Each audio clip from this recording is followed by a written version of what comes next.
Merci, Madame la Présidente. Madame Lapointe, Monsieur Tesser, bonjour, bienvenue. Très heureux d'avoir votre éclairage aujourd'hui avec nous. Vous parliez lors de votre exposé d'ateliers développés autour de 2015. On est près d'une décennie plus tard. Parlez-nous de l'évolution de ce que vous traitez à tous les jours. Où en sommes-nous? Comment les choses ont évolué? Je peux commencer. Donc, dans le fond, c'est sûr que oui, 2015, c'est sûr que dans nos ateliers, les interactions évoluent, les thèmes, les problématiques, les enjeux restent les mêmes.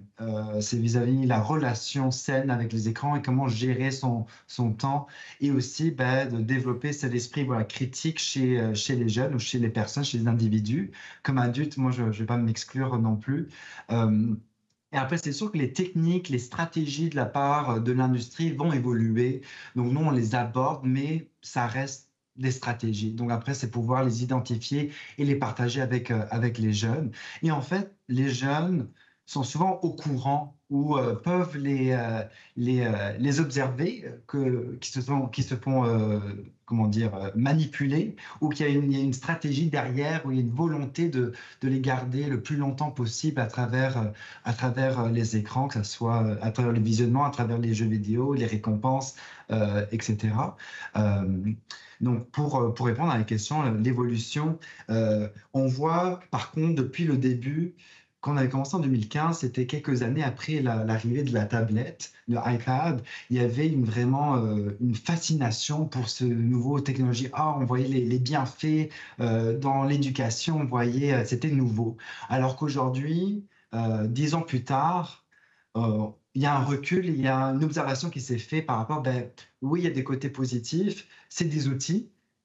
Donc, tout va dépendre de la relation qu'on va avoir avec ces outils-là. Elles peuvent être positives, négatives, mais elles présentent quand même des enjeux et des risques significatifs.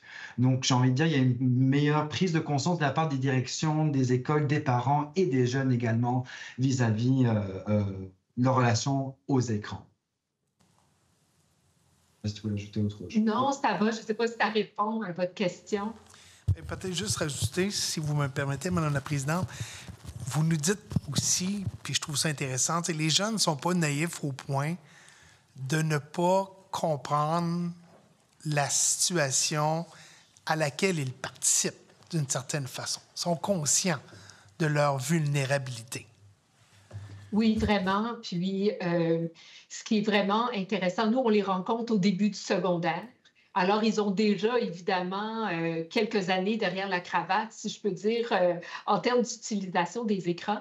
Et donc, ce qu'on voit, c'est ça, c'est le fait qu'on ne peut jamais sous-estimer nos jeunes et leur intelligence parce qu'ils le voient, ils s'en parlent entre eux. Mais on voit des modes également au niveau des jeux. Alors, quand on a commencé, c'était beaucoup les jeux vidéo comme World of Warcraft. Ensuite, il y a eu Fortnite. Et auprès des jeunes filles, davantage que les réseaux sociaux et tout ce qui touche l'apparence, etc., etc., le nombre de likes, l'effet des likes, etc. Alors, on le voit quand même, là, nos jeunes ne sont pas dupes. Et les jeunes, quelqu'un d'autre l'a dit dans la présentation précédente, les jeunes sont nés avec cette technologie-là. Et donc, ils n'ont pas le même rapport que nous on n'est pas nés avec nous autres.